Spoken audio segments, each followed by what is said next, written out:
Please She sign handed the me divorce papers while now. standing next to my Divorce boss, and the papers. silence in that You office heard was me. heavier than the Sign them betrayal now. itself. My I can't boss, a believe man this. This named is Julian who happening I had now? served loyally for a decade, didn't say a single word. He just stood there with a thin, sharp smile that told me he'd already taken everything he wanted from my life. In that moment, looking at the two of them, I knew I looked exactly like what they thought I was: tired, broke, and entirely replaceable. They saw a man whose bank account was draining and whose career was hitting a dead end. But what neither of them knew was that 3 weeks earlier, a registered letter I almost tossed into the trash had quietly made me the most powerful man in the building. I hadn't told a soul, and as I looked at the legal ink on those papers, I realized the game hadn't even truly begun yet. Before we dive deeper, let us know in the comments where you're watching from. We'd love to hear from you, and don't forget to hit that subscribe button so you never miss any of our upcoming videos. The story of how I ended up on that office floor begins years ago in the suburbs of Chicago, where I met Sarah.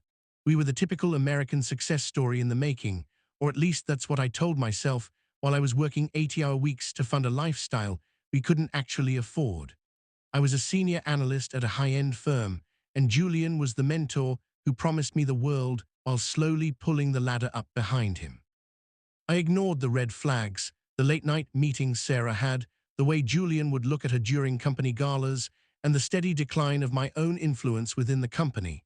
I was blinded by a sense of duty, believing that if I just worked harder and sacrificed more, the foundation of my life would remain solid. I was wrong, and the cost of that ignorance was about to be calculated in ways I never could have imagined. The shift started subtly, long before the divorce papers appeared. I noticed that my access to key accounts was being restricted and that Julian was bypassing me to speak directly with my subordinates. At home, Sarah became a ghost, present in body but entirely absent in spirit, her phone always face down on the nightstand. I felt the walls closing in, a slow constriction of my professional and personal world that left me feeling like a stranger in my own skin. Then came the letter. It arrived on a rainy Tuesday, tucked between a junk mail catalog and a utility bill, bearing the seal of a law firm in London I had never heard of. It detailed the passing of a distant relative, a man my grandfather had mentioned only in hushed, reverent tones, and an inheritance that didn't just include money, but a controlling interest in the very parent company that owned Julian's firm. Holding that letter, I realized I had been handed a weapon of absolute destruction, but I also knew that if I revealed it too soon, I would lose the element of surprise. I watched for 3 weeks as Julian and Sarah grew bolder, their whispers in the hallways becoming more frequent and their contempt for me more obvious. I played the part of the crumbling man perfectly, letting my performance at work slip just enough to embolden them, and allowing Sarah to believe her secret affair was still a secret. I was waiting for them to make the first move, to provide the final proof of their disloyalty so that when I struck back, there would be no room for mercy. The day they walked into that office together was the day they thought they were finishing me off, unaware that they were actually stepping into a trap I had meticulously laid. As I signed those papers with a hand that didn't shake, I looked up at Julian and saw the glint of triumph in his eyes. He thought he was taking my wife and my career in one clean sweep, but he didn't realize that the ground beneath his feet had already shifted. I stood up, tucked my copy of the papers into my jacket, and walked out of the office without a word, leaving them to celebrate a victory that was already turning to ash. The next morning, the board of directors would receive a notice of a hostile takeover and a mandatory restructuring of the executive team. I spent that night in a quiet hotel room, staring at the city lights, knowing that by the time the sun rose, I wouldn't just be the man they tried to ruin. I would be the man who owned every brick of the empire they thought they had stolen from me. The silence in the office was suffocating, but for the first time in my life, I wasn't the one gasping for air. I watched Julian lean back in his leather chair, the same chair I'd polished with my own hard work for a decade, while Sarah stood there, her hand resting casually on his shoulder. It was a gesture of ownership, not of the office, but of my pride. They expected a scene. They expected me to demand answers, to ask Sarah how long this had been going on behind my back, or to ask Julian how he could look me in the eye every morning while plotting to take my wife and my livelihood. But I stayed quiet, letting the weight of their own arrogance fill the room. They saw Nate, the loyal warehouse manager, who was always a little too tired and a little too predictable, never realizing that the man standing before them was already a ghost of the person they thought they knew. This wasn't just a divorce, it was a transition of power that they were entirely blind to. Every time Julian had bypassed me to restructure the warehouse logistics, he thought he was cutting me out of the loop, but he was actually giving me the freedom to dig deeper into the company's digital architecture. While they were busy dining at expensive restaurants on the company's dime, I was sitting in my dimly lit kitchen, cross-referencing the London firm's inheritance documents with our internal shipping manifests. The discovery was staggering. The parent company didn't just own this branch. They owned the land, the patents, and the very debt Julian had been trying to hide through his fraudulent accounting. I wasn't just an employee anymore. By the laws of succession and the sheer volume of shares transferred to me, I was technically Julian's landlord and his primary creditor. I looked at Sarah, really looked at her, and realized that her ambition had blinded her to the truth of what a real partnership looks like. She had traded a life of genuine, albeit modest, security for a polished facade that was about to crumble. She thought she was leveling up by choosing the man with the title, never suspecting that the title was a hollow shell. As I stood up to leave, Julian finally spoke, his voice dripping with a condescending pity that would have broken me a month ago. He told me to take a few days off to get my head straight, and that the company would provide a small severance out of the goodness of his heart. I almost laughed. The sheer irony of a man offering a crumb to the person who now owned the entire bakery was nearly too much to bear. I walked out of that building and didn't look back at the glass windows or the logo I had helped build. Instead, I drove to a small park a few miles away, pulled that crumpled letter from my pocket, and finally called the number at the bottom of the page. The voice on the other end was formal, British, and utterly indifferent to the drama unfolding in a mid-sized American city. They confirmed the finalization of the transfer and asked for my first directive as the majority stakeholder. I took a long breath, feeling the cool air of the coming evening, and gave them a single instruction: initiate a full, unannounced audit of the regional branch's executive expenditures and freeze all management-level bonuses effective immediately. The game of survival had ended for me, and the game of consequences had just begun for Julian and Sarah. The reality of my life wasn't found in the sleek glass of the executive wing, but in the grit and deafening hum of the regional warehouse. For 12 years, I had been the heartbeat of that facility, arriving before the sun touched the horizon and leaving long after the streetlights flickered to life. I was the man who kept the gears turning, the one who navigated the logistical nightmares and the late-night inventory crises without ever asking for a cent of overtime. I took a strange pride in the grease on my hands and the ache in my lower back, believing that this level of dedication was the bedrock of a stable future for Sarah and me. I viewed every unpaid hour as an investment in our shared dream, a down payment on a life where we wouldn't have to check our bank balance before buying groceries. But looking back, I realized I was the only one building that foundation while the people I trusted most were busy tunneling underneath it. There were signs I ignored, subtle flickers of disrespect that I mistook for professional pressure. I remember standing in Julian's office 3 years ago, presenting a plan to optimize our shipping routes that would have saved the company millions. Julian didn't even look up from his phone. He just let out a sharp, condescending chuckle and told me to focus on moving boxes and leave the big picture thinking to the people with the degrees. It was a verbal slap, a reminder that in his eyes, I was a functional tool rather than a human being with potential. I swallowed my pride because I needed the health insurance, and because I believed that loyalty eventually earned its reward.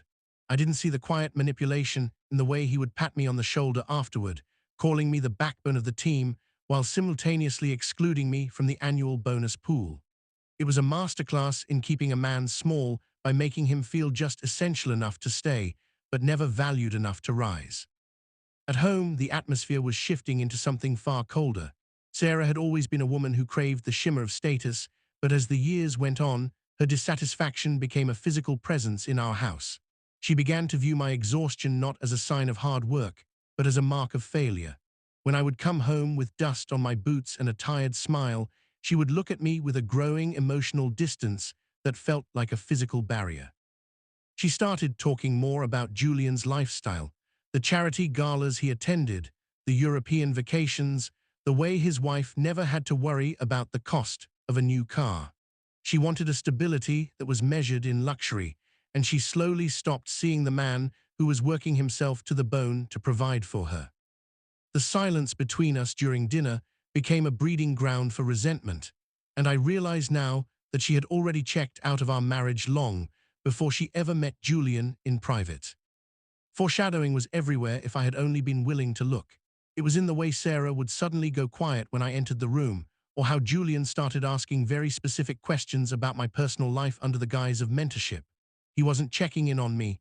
He was scouting the perimeter of my life, looking for the cracks where he could wedge his influence.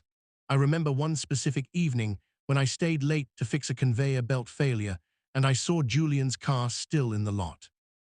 I thought he was working just as hard as I was, a fellow soldier in the corporate trenches. I even felt a surge of respect for him. But as I passed the executive elevators, I saw Sarah stepping out, adjusting her coat, her eyes darting around the lobby with a frantic energy I didn't recognize. I told myself it was a surprise visit to see me, or perhaps she was dropping something off for Julian's assistant. I chose the lie because the truth was too heavy to carry while I was already so tired. Those years of grit and realism were the forge that made me, but they were also the blinders that kept me from seeing the betrayal brewing right in front of me. I was so focused on the logistics of the warehouse that I failed to see the logistics of my own undoing. Every time Julian corrected me in front of my staff, every time Sarah sighed when I talked about a potential promotion that never came, the trap was being set. They relied on my predictability. They counted on the fact that Nate would always be there, always reliable, and always too busy working to notice the knives being sharpened behind his back. They didn't realize that a man who spends a decade learning how to manage a complex machine also learns exactly where the pressure points are, and how easy it is to make the whole system come to a grinding halt when the operator finally decides he's had enough. The emotional distance between Sarah and me didn't happen overnight. It was a slow, agonizing erosion that played out over months of cold dinners and avoided eye contact. It started with the missed calls, those moments where I'd ring her from the warehouse to say I was heading home, only for the line to click over to a hollow voicemail greeting every single time. When she finally did return the calls an hour or two later, her voice was always breathless and distracted, claiming she'd been in the shower or hadn't heard the phone over the television. I wanted to believe her because the alternative was a reality I wasn't ready to face, so I tucked my suspicions away into the same dark corners where I kept my exhaustion. I convinced myself that my grueling schedule was the culprit, that I was simply too drained to be the husband she needed, and that her withdrawal was a natural reaction to my own physical absence. As the weeks bled into months, the unexplained late nights became a recurring theme in our household, though Sarah always had a polished excuse ready to go. She'd talk about a new project at her boutique or a friend who was going through a crisis, her explanations flowing a little too smoothly, almost as if they'd been rehearsed in front of a mirror. I would sit in our living room at midnight, watching the headlights of her car sweep across the walls as she pulled into the driveway, feeling a knot of dread tighten in my stomach. When she'd walk through the door, she wouldn't look at me. She'd head straight for the bathroom to wash away the day, leaving me standing in the hallway with a dozen questions I was too afraid to ask. The emotional detachment was a physical weight in the air, a thick fog that made it impossible to see the person I had shared a life with for over a decade. The intimacy that once defined us was replaced by a clinical politeness that was far more painful than any screaming match could have been.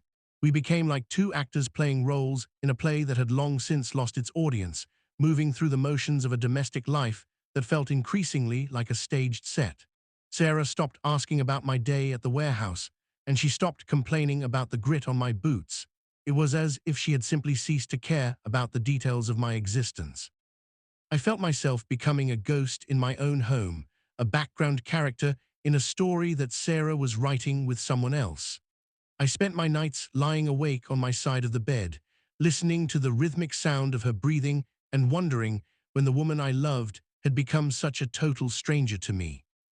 I remember one specific evening when I tried to bridge the gap, bringing home her favorite flowers and suggesting we take a weekend trip just to reconnect. She looked at the bouquet with a flick of annoyance, as if the gesture were an inconvenience she didn't have the energy to manage, and told me she was too busy with work obligations to even think about leaving town. That was the first time I noticed a new piece of jewelry on her dresser, a gold bracelet that I knew for a fact we couldn't afford and that she certainly hadn't bought herself. When I asked about it, she brushed it off as a gift from a client, her eyes shifting toward the door in a way that told me everything I needed to know.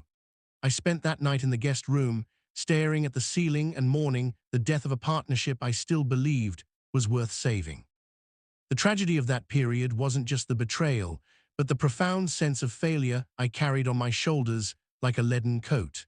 I blamed myself for every missed anniversary and every tired conversation, thinking that if I just worked a little harder or made a little more money, I could buy back the affection she was so clearly withdrawing.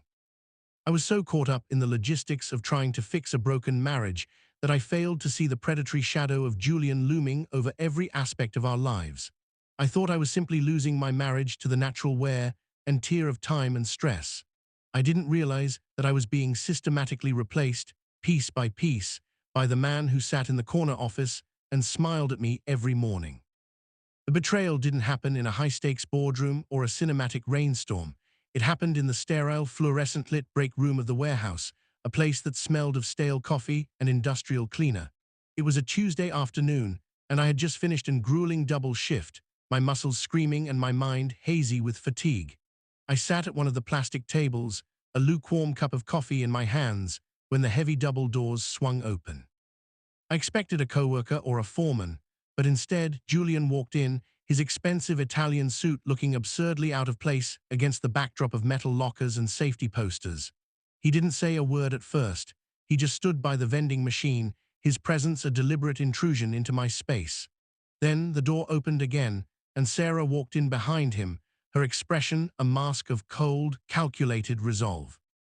The tension in that small room was so thick it felt like physical pressure against my chest. Sarah didn't look at the walls or the floor, she looked directly at me. But there was no warmth left in her eyes, only a weary kind of contempt.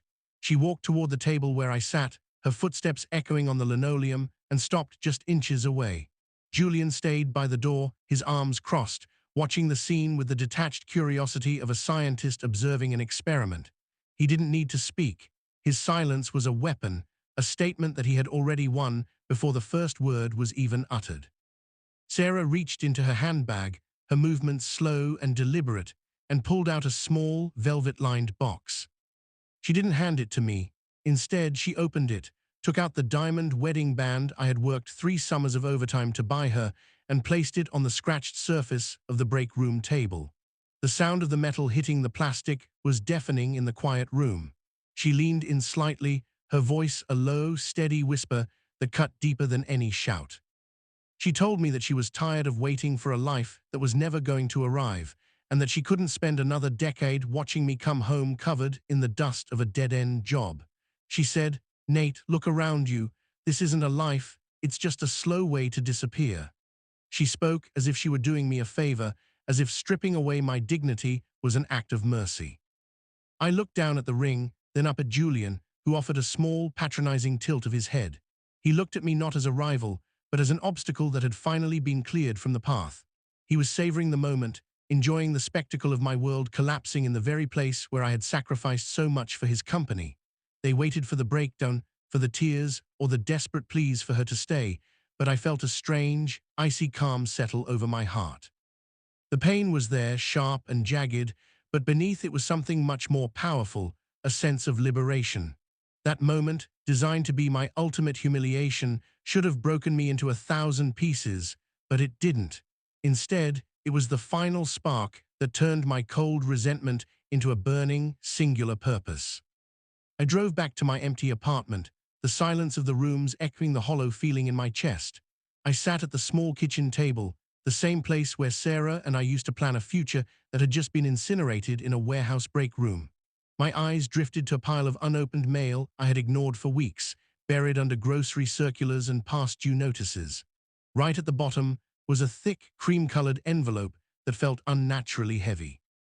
It was addressed to me in a sharp, fountain pen script that looked like it belonged to another century. It had my full legal name, Nathaniel Sterling V., a name I hadn't heard in years, a name I had buried along with the memory of a grandfather who had been cast out of the family for his eccentricities. I hesitated, my thumb tracing the embossed seal on the back. This was the letter I had almost thrown away 3 times, thinking it was just another sophisticated scam targeting people in debt. I tore it open slowly, the sound of the paper ripping feeling like a gunshot in the quiet apartment. Inside was a single sheet of heavy vellum and a series of legal documents from a firm based in Mayfair, London. The language was dense, filled with terms like testamentary trust and controlling interest, but as I read, the world around me seemed to tilt. My grandfather hadn't just died, he had waited. He had waited until the very moment his estate's reach could do the most damage to the people who valued money over blood. The letter explained that I was the sole heir to a private holding company, one that operated in the shadows of the global market, quietly acquiring the debt and equity of mid-sized firms across the Midwest. My heart hammered against my ribs as I saw the name of the subsidiary listed in the 3rd paragraph. It was the parent organization that owned Julian's firm, the very empire he thought he was ruling. I wasn't just being given a windfall, I was being handed the leash to the man who had just taken my wife. I sat there for an hour, the room growing dark around me, until the phone number at the bottom of the page seemed to glow under the single light bulb of the kitchen.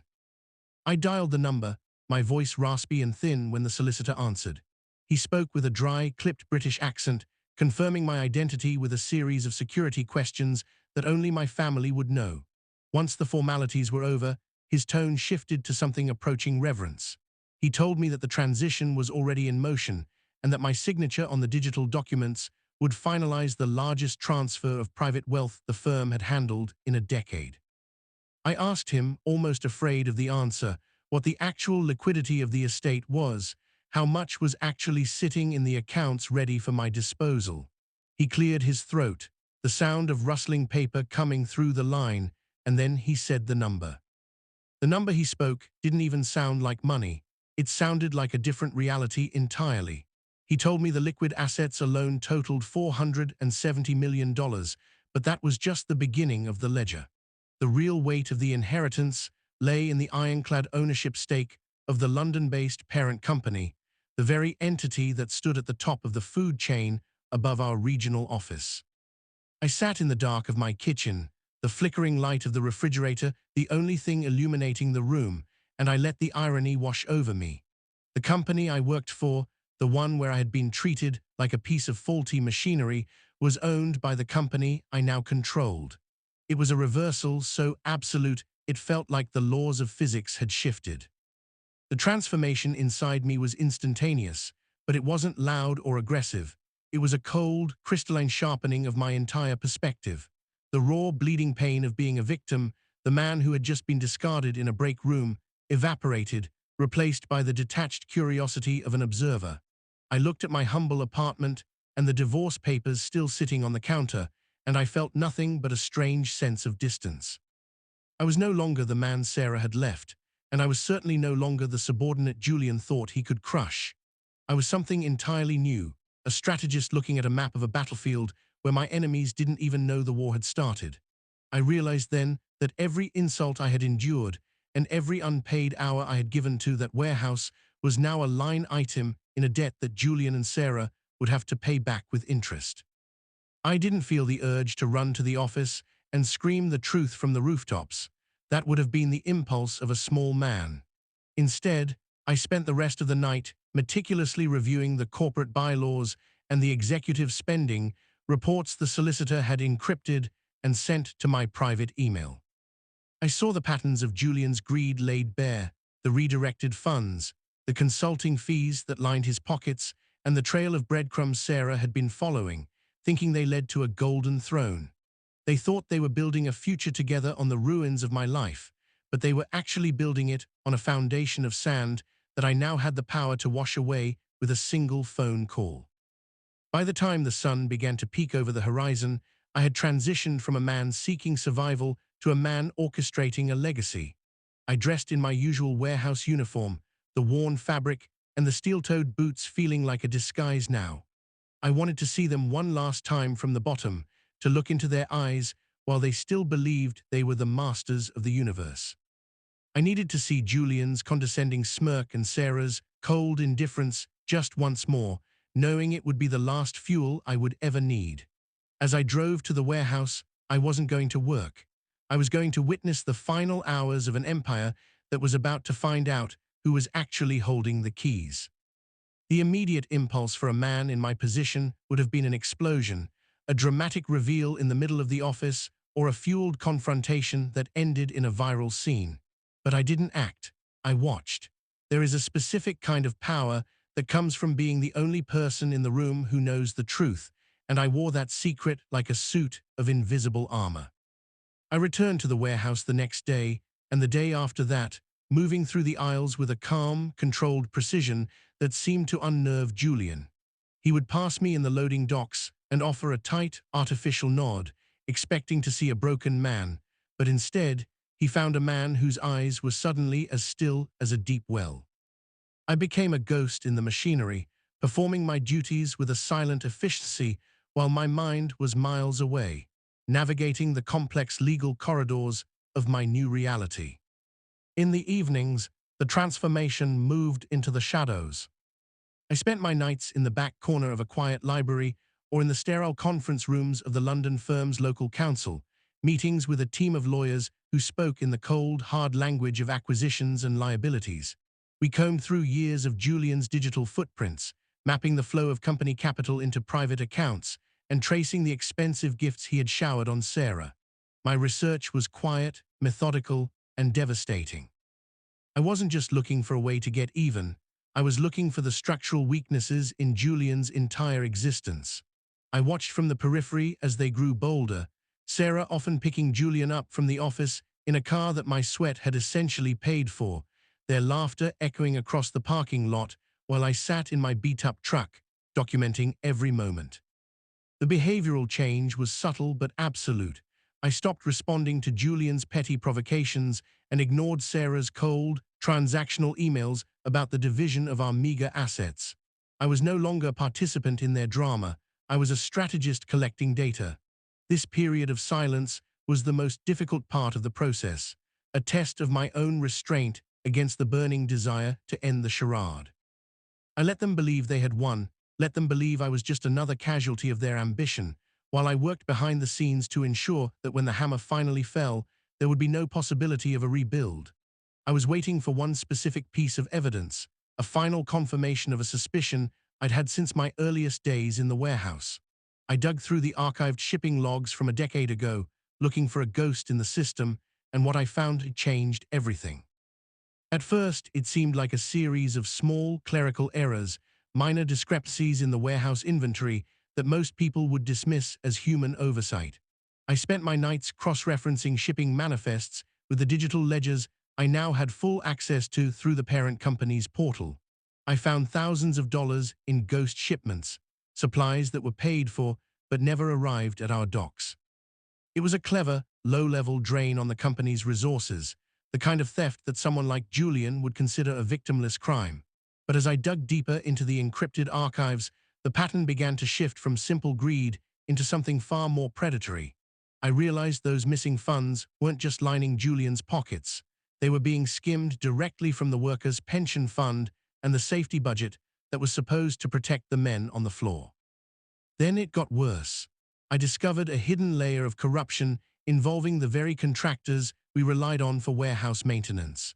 Julian had been awarding lucrative, non-compete contracts to shell companies owned by his own associates, charging the parent company triple the market rate for repairs that were never actually performed.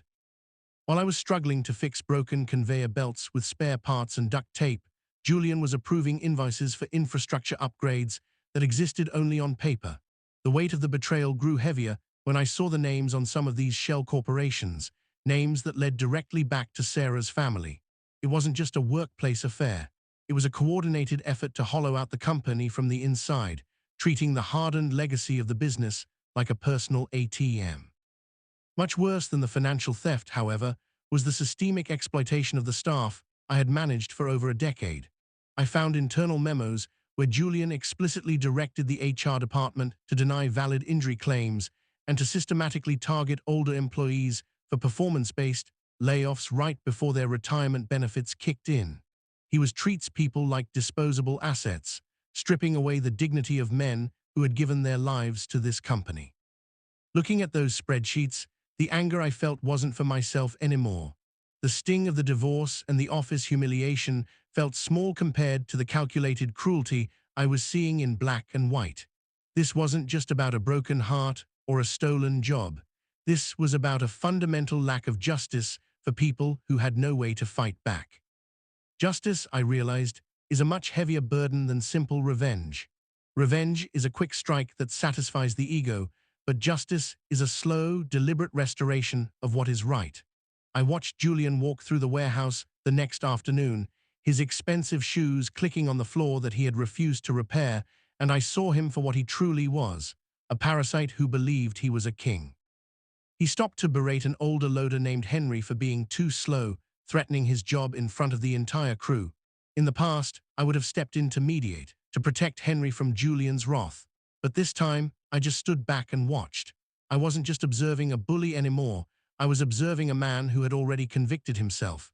I had every document, every signature, and every proof of his fraud ready to be handed to the federal authorities.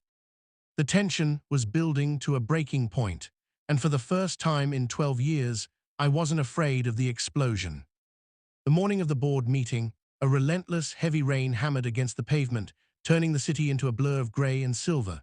It was the kind of weather that usually meant a miserable shift at the warehouse, dodging leaks and navigating slick loading docks, but this time, the rain felt like a baptism. I stood in front of my mirror and adjusted a suit that cost more than my previous annual salary, a masterpiece of charcoal wool and silk that felt like a second skin. I didn't look like the man who had spent a decade covered in industrial grease and dust. I looked like the man I was always meant to be. I drove my car, not the battered truck, but a silent, black sedan, directly to the corporate headquarters. For 12 years, I had walked in through the back, punching a clock and entering through the loading bay like a ghost. That day, I walked through the front. The lobby was a cathedral of marble and glass, and as I pushed through the heavy doors, the security guards paused. They didn't recognize me in the suit, but they recognized the sheer, unwavering authority in my stride. I didn't stop to sign in. I didn't wait for an escort. I headed straight for the executive elevators, the ones Julian used to keep reserved for leadership only. The ascent was silent, the floor numbers ticking upward like a countdown to a detonation. I could feel my pulse steadying, my mind focusing into a single point of absolute clarity. I wasn't there for a confrontation, I was there for a conclusion. I was the personification of every unpaid hour and every ignored insult, finally coming to collect on a debt that had been compounding for a lifetime. When the elevator doors hissed open on the top floor, the atmosphere was thick with the scent of expensive cologne and anxiety. Julian's assistant tried to jump up from her desk, her mouth opening to ask for my identification, but I simply walked past her. I could hear the muffled voices coming from the main boardroom, the sound of Julian's laughter, that sharp, condescending bark that used to make my stomach turn. He was likely in there right now, bragging to the board about the efficiency savings he'd found by gutting the warehouse staff's benefits. He thought he was untouchable, protected by his title and the woman he'd stolen from me. He had no idea that the very walls around him were now part of my portfolio. I stood outside the heavy oak doors of the boardroom for a heartbeat, listening to the rain lashing against the floor-to-ceiling windows. I thought about the break room, the divorce papers, and the way Sarah had looked at me as if I were a piece of trash. I thought about the letter from London and the $470 million reason why I was the only person in this building who actually mattered. I reached out and gripped the handle, a cold piece of polished brass. My hand was perfectly still. I didn't feel anger, and I didn't feel a need for a dramatic shout. I felt the calm of a man who has already won, waiting for the losers to realize the game is over. I pushed the doors open, and the room went silent as the most powerful man they had ever met walked into the light. The silence that followed my entrance was broken only by the sound of Julian's pen hitting the mahogany table. He looked up, his face contorting from confusion to a sneer as he recognized me beneath the tailored suit. He started to stand, his voice already rising to deliver a reprimand, but I didn't give him the chance to speak. I walked to the head of the table and slid a sleek, black tablet toward the center, the screen already displaying the first page of the forensic audit. I didn't raise my voice, I didn't have to. I simply stated that the parent company had authorized a full investigation into the regional branch's financial mismanagement, and that the evidence currently on the screen was just the first layer of a very deep, very dark hole he had dug for himself. The evidence hit the room like a series of rapid-fire strikes. I flicked through the pages, the shell companies linked to Sarah's family, the diverted pension funds, the falsified maintenance reports, and the direct evidence of systematic worker exploitation. Julian's face drained of color, his polished facade crumbling in real time as the board members, men he had manipulated for years, began to lean in, their expressions shifting from shock to cold fury. He tried to stammer out a defense, reaching for the authority he thought he still possessed, but I cut him off with a single look. I looked him in the eye and said, "Julian, this isn't revenge, this is accountability.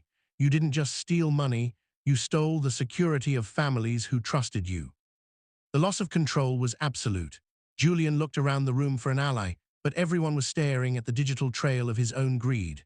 I produced a single, notarized document from my jacket, the formal termination of his contract with Cause, effective immediately, signed by the chairman of the London Holding Group. I told him he had 10 minutes to clear his personal items under the supervision of the security team waiting in the hall. He looked at me then, really looked at me, and for the first time, he saw the man who had been watching him from the shadows of the warehouse. The power he thought he had was gone, evaporated by the very greed he had used to build it.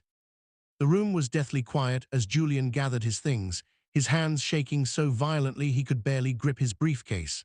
Sarah was nowhere to be found. I knew she was likely in the lobby, waiting for a man who no longer had a title or a future to offer her.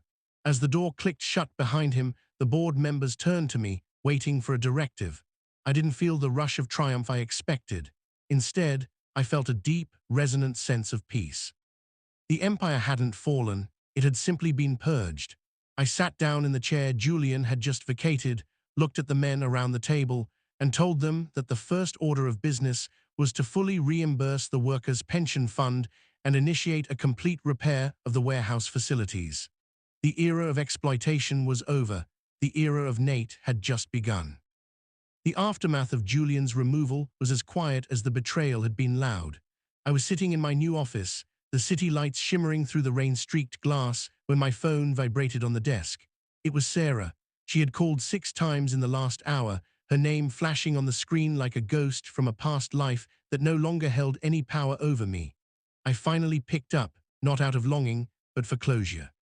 Her voice was trembling, stripped of the cold arrogance she'd worn in the break room. She talked about mistakes and misunderstandings, about how Julian had manipulated her, and how she'd realized that what we had was real. She was looking for a way back, a bridge to the man who now held the keys to the kingdom she had so desperately craved. I listened to her for a long time, hearing the desperation of someone who had realized they gambled everything on the wrong horse. When she finally stopped to breathe, I didn't yell and I didn't gloat. I spoke with a calm that I knew would hurt more than any anger. I told her, "Sarah, you didn't make a mistake. A mistake is a wrong turn on a map. You made a choice.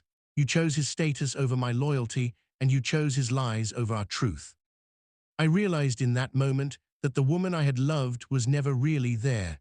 She was just a reflection of the things she wanted. I hung up the phone and blocked her number, finally severing the last thread of a life that had been built on a foundation of hollow promises. Power, I've learned, isn't about being loud or making grand gestures of dominance. It's the quiet weight of the truth and the patience to let it reveal itself. People think that having $470 million is what changed me, but they're wrong. The money was just the tool. The change happened when I stopped seeing myself through the eyes of people who didn't value me. I went back to the warehouse one last time that night, not as a worker or a boss, but as a witness. I stood in the silence of the aisles, smelling the familiar scent of cardboard and diesel, and I felt a profound sense of gratitude for the grit and the struggle. It was that struggle that gave me the clarity to recognize the truth when it finally arrived.